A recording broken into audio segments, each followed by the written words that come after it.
Picture yourself in an upper room in Jerusalem. The date is sometime in early spring, around 33 AD. Jesus has been dead for 3 days. His followers are hiding terrified behind locked doors, and then suddenly he appears, not as a ghost, not as a vision, but in physical form standing among them. They are startled. They think they are seeing a spirit. And in that moment, Jesus does something that almost every Christian has heard about, but almost no one has actually understood. He asks them for food. The resurrected Lord of the universe, the one who just conquered death itself, asks his disciples if they have anything to eat. They hand him a piece of broiled fish, and he takes it, and he eats it right in front of them. For 2,000 years, scholars and preachers have explained this moment as Jesus proving he was not a ghost, proving his body was real, proving the resurrection was physical, and that is true, but it is only the surface. Because if you understand what food actually meant in the ancient Jewish world, if you understand what eating represented in the spiritual teachings of that time, if you understand what Jesus was really communicating in that moment, then everything about what he taught, everything about what he came to do, and everything about what he expects from you becomes crystal clear. Tonight you are going to discover what Jesus ate after the resurrection and why that single meal tells you more about his entire mission than 100 sermons ever could. If something pulled you to this video at this exact moment, comment the words, "I am ready to understand." This is your declaration that you are prepared to see what has been hiding in plain sight for 2 millennia. Before I ask you to subscribe, let me tell you why this matters. What you are about to learn is not theology. It is not religious theory. It is a key that unlocks the entire purpose of why Jesus came in a human body, why he died, why he rose, and what he is asking you to do right now in your own life. Subscribe now so you do not miss the teachings that are coming, because what we uncover tonight is just the beginning. Turn on notifications because the algorithm hides content like this from people who need it most. And if this teaching activates something deep in your spirit, you will know exactly why you were meant to find it. Now let me take you back to that upper room. When Jesus asked for food, he was not making a random request. In the ancient world, eating was never just about nutrition. Every meal was a ritual, every shared table was a covenant. Every act of consuming food carried layers of meaning that modern people have completely forgotten. In the Jewish tradition that Jesus grew up in, eating together meant something profound. When you ate with someone, you were declaring fellowship. You were saying, "I accept you. I am in relationship with you. I share life with you." This is why the Pharisees were so offended when Jesus ate with tax collectors and sinners. It was not just bad optics, it was a theological statement. By eating with the outcasts, Jesus was declaring them worthy of fellowship. He was extending the covenant to people the religious system had excluded, and the religious leaders understood exactly what he was doing. They hated him for it, but eating meant something even deeper than fellowship. In the sacrificial system of the temple, almost every offering to God involved a meal. The priests would burn part of the animal on the altar and then they would eat the rest. The worshipper would eat a portion too. The act of eating the sacrifice was the completion of the offering. It was not enough to kill the animal. You had to consume it, you had to take it into your body, you had to let it become part of you. This was how atonement worked. This was how relationship with God was restored. Through consumption, through integration, through making the sacrifice literally part of your own flesh. Now watch what Jesus did at the Last Supper the night before he died. He took bread and he said, "This is my body." He took wine and he said, "This is my blood. Eat this, drink this, do this in remembrance of me." He was not speaking metaphorically. He was establishing himself as the final sacrifice, and he was telling his followers that the way to participate in that sacrifice, the way to receive its benefits, the way to complete the offering was to consume it, to take him into themselves, to let his body and blood become part of their own. Christians have been celebrating communion for 2,000 years, but most have no idea what they are actually doing. They think it is a symbolic memorial. They think it is a religious ritual to make God happy. But Jesus was teaching something far more radical. He was teaching that union with him, real union, actual participation in his divine nature, happens through consumption, through eating, through taking the sacred into the physical body and letting it transform you from the inside. This was not a new idea. This was the culmination of everything the Old Testament sacrificial system had been pointing toward for 1,500 years. Every lamb slaughtered at Passover, every grain offering burned at the temple, every fellowship offering shared at the table, all of it was preparing humanity to understand this one truth, that relationship with God is not about external performance. It is about internal transformation, and transformation happens when you consume the sacred.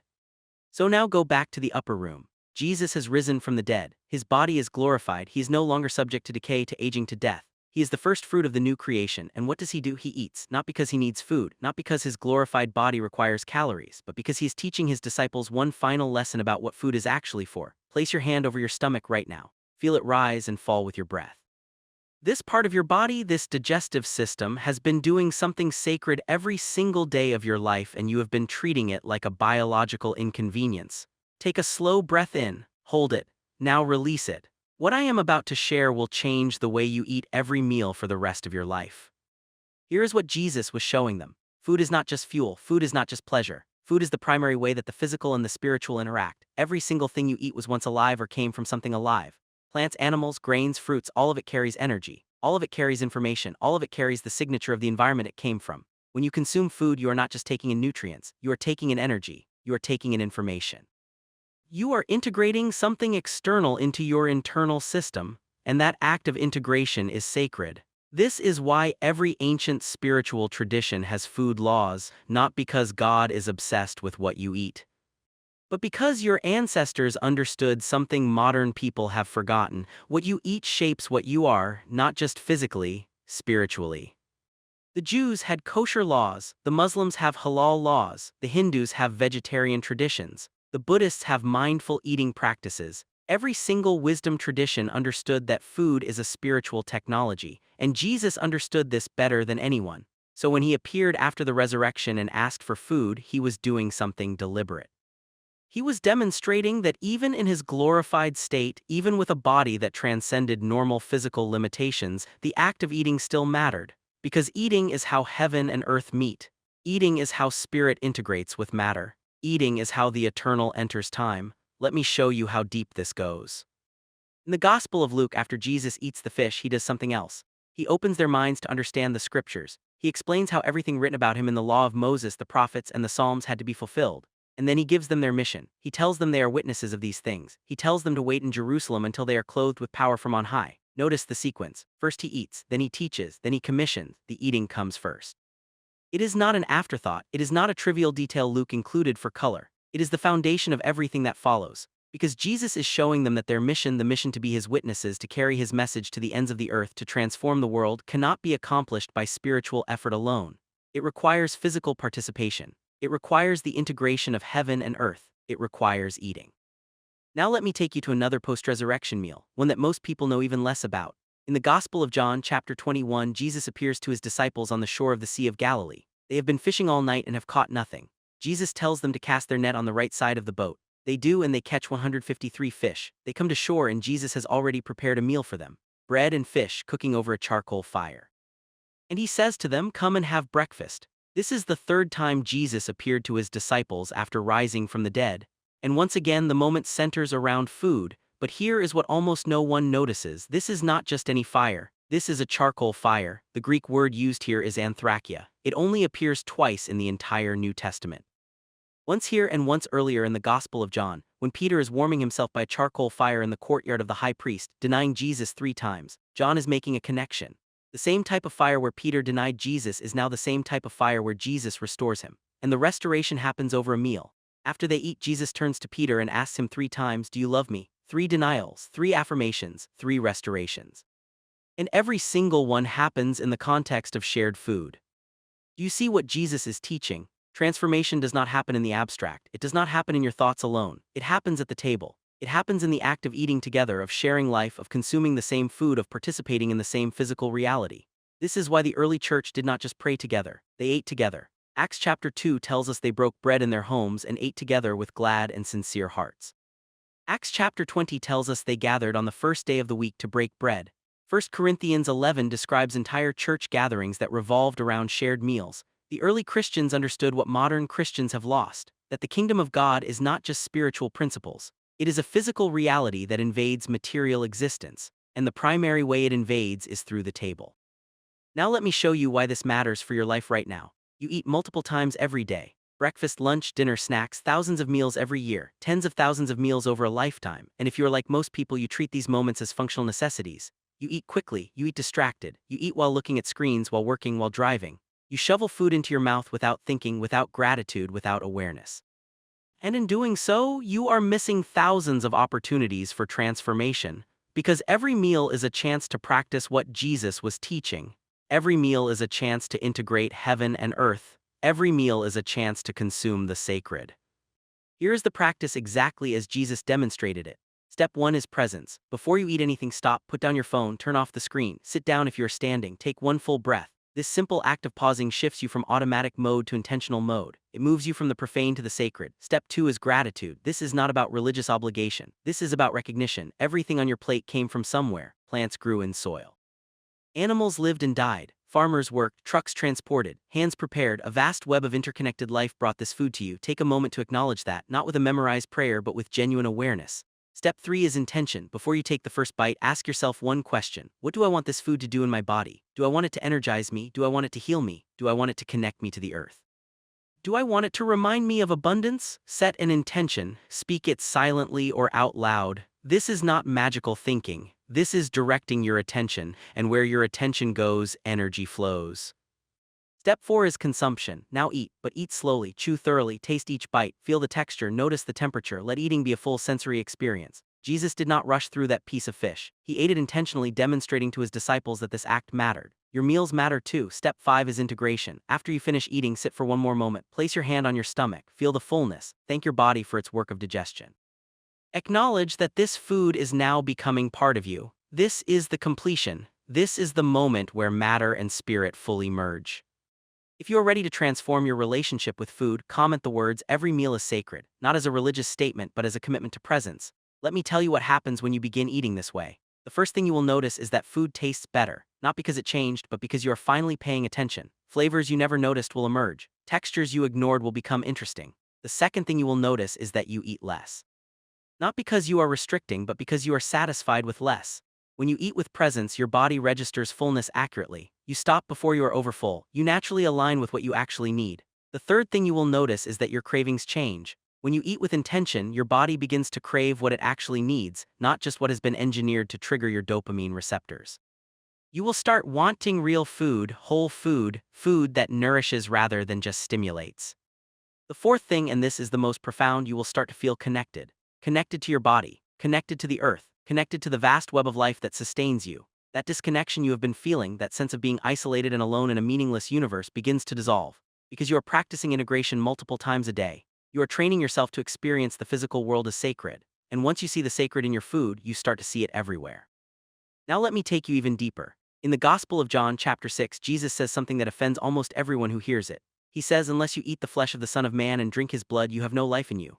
Whoever eats my flesh and drinks my blood has eternal life, and I will raise them up at the last day. For my flesh is real food and my blood is real drink." Many of his disciples turned back at this point. They said, "This is a hard teaching. Who can accept it?" But Jesus did not soften the message. He doubled down. He let them walk away because he was teaching something that could not be watered down. He was teaching that union with him is not intellectual. It is not agreeing with correct doctrine. It is not joining the right religious group. Union with him is visceral. It is physical. It is as real as eating and drinking. And most people cannot handle that. They want spirituality to stay abstract. They want God to remain safely in the sky. They want transformation to happen through right beliefs and good behavior. But Jesus is saying, no, transformation happens when you consume me, when you take me into your body, when you let me become part of your physical existence. This is why he chose the metaphor of eating. Not believing, not understanding, not achieving, eating, because eating is intimate, eating is vulnerable. Eating requires you to open yourself and take something foreign into the most internal part of yourself. And that is exactly what relationship with Jesus requires. You cannot keep him at arm's length. You cannot analyze him from a safe distance. You have to consume him. You have to let him inside. You have to allow him to break down and integrate into every cell of your being. And here is the part that will challenge you. You cannot consume what you do not have access to. You cannot eat a meal that is not in front of you. So if Jesus is real food, where is the table? Where is the meal? How do you actually consume him in a way that transforms your life?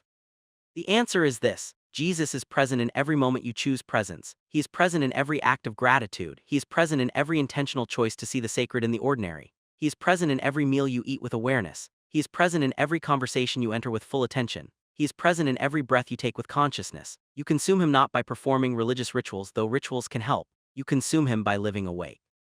By refusing to sleepwalk through your one precious life. By treating every moment, every interaction, every bite of food as an opportunity to integrate heaven and earth.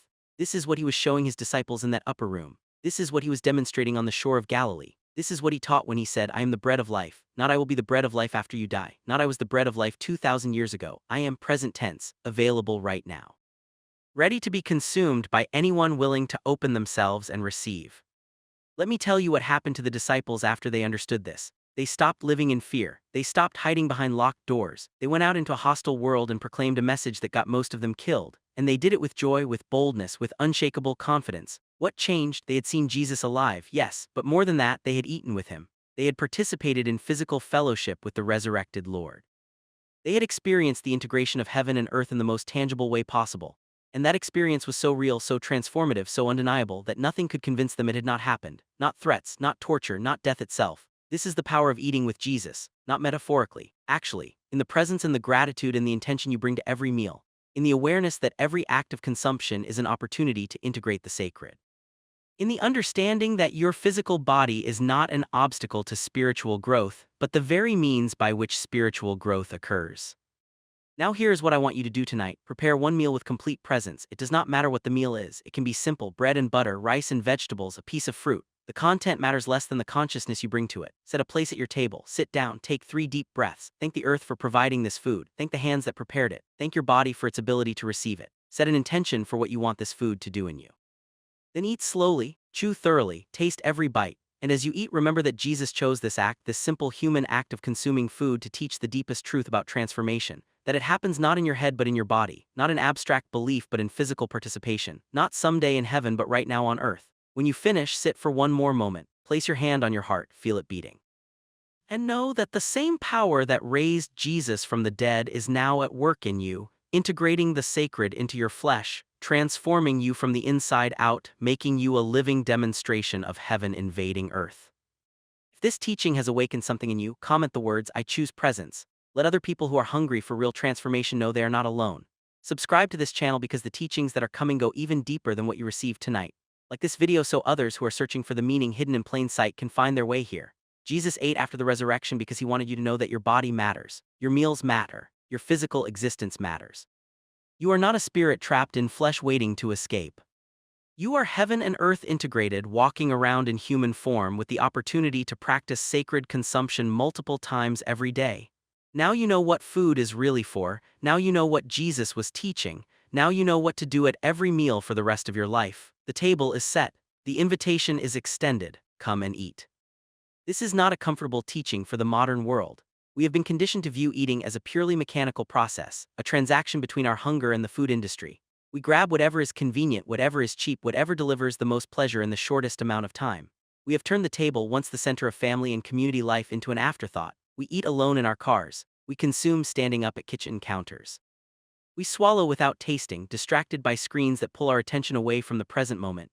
And in doing this, we have severed the connection between the physical act of eating and the spiritual reality it represents. We have made ourselves strangers in our own bodies. We have forgotten that every meal is a referendum on how we choose to live. But Jesus is calling you back. He is calling you back to the table. He is calling you back to presence. He is calling you back to the recognition that your body is not separate from your spirit, that the material world is not separate from the divine, that eating can be prayer, that consumption can be communion, that every single meal you eat is an opportunity to practice the most fundamental spiritual skill of all, which is integration. Think about what you have been taught your entire life about spirituality. You have been told to transcend your body. You have been told to rise above your desires. You have been told to escape the material world. You have been told that flesh is weak, that the body is an inconvenience, that true enlightenment means detaching from physical reality. And then Jesus appears after death itself, and the first thing he does is eat. He does not levitate. He does not become pure spirit. He does not leave his body behind. He takes his body with him into resurrection. He makes it permanent. He makes it eternal. And he uses that body to eat, to teach, to touch, to walk, to exist in the world. He is saying something revolutionary. Your body is not the problem. Your disconnection from your body is the problem. Your shame about your body is the problem. Your refusal to honor your body as sacred is the problem. But the body itself, this magnificent instrument of consciousness, this portal through which spirit experiences matter, this is not your enemy. This is your home. And if your body is your home, then the way you treat it matters profoundly. If you're feeding it garbage, you are treating your home like a dumpster. If you are eating without gratitude, you are disrespecting the gift. If you are consuming mindlessly, you are squandering the opportunity. But if you are beginning to eat with presence, with intention, with awareness, with gratitude, you are treating your body like a temple. You are honoring the sacred vessel that carries your consciousness. You are participating in the great work of integration that Jesus came to teach. And this changes everything. It changes how you move through the world. It changes your relationship to nature. It changes your understanding of what it means to be human. It changes your capacity to experience joy, connection, meaning, and purpose. So I want to leave you with one final image. Picture yourself at a table. The table is set simply. There is bread, there is water, there is perhaps some fruit or vegetables, nothing fancy, nothing expensive, just real food, the kind that has nourished humans for thousands of years. And as you sit at this table, you are not alone. You are surrounded by a great cloud of witnesses. Everyone who has ever broken bread with gratitude, everyone who has ever eaten with awareness, everyone who has ever understood that consumption is sacred. The disciples in that upper room are there. Peter and James and John, Mary Magdalene, the other women who followed Jesus. Everyone who has ever come after them, who has ever sat down to eat with presence and intention and felt the presence of the sacred in their meal. They are all there with you. And above them, beyond them, within them, through them, is Jesus himself, not as a distant historical figure, not as an abstract theological concept, but as the living presence who animates every moment of genuine connection, every act of true nourishment, every meal eaten with love. This is what he was showing you. This is what he came to teach. Not escape from the world but integration with it. Not denial of the body but celebration of it. Not rejection of matter but recognition of the divinity within it. Every meal is an invitation to practice this. Every day gives you multiple opportunities. You are never more than a few hours away from another chance to eat with presence, to consume with gratitude, to participate in the sacred. And as you do this again and again, something shifts within you. You begin to taste your life instead of just living it. You begin to feel your existence instead of just enduring it. You begin to recognize the divine not just in religious spaces or spiritual practices, but in the most ordinary, the most necessary, the most accessible act of all: eating. This is the teaching hidden in plain sight. This is what Jesus came to show. This is what he will continue to show you at every meal for the rest of your life if you are willing to pay attention. Thank you for investing your time and your presence here tonight. If this has moved you, if this has awakened something in your spirit, please share it with someone who is hungry for this kind of truth.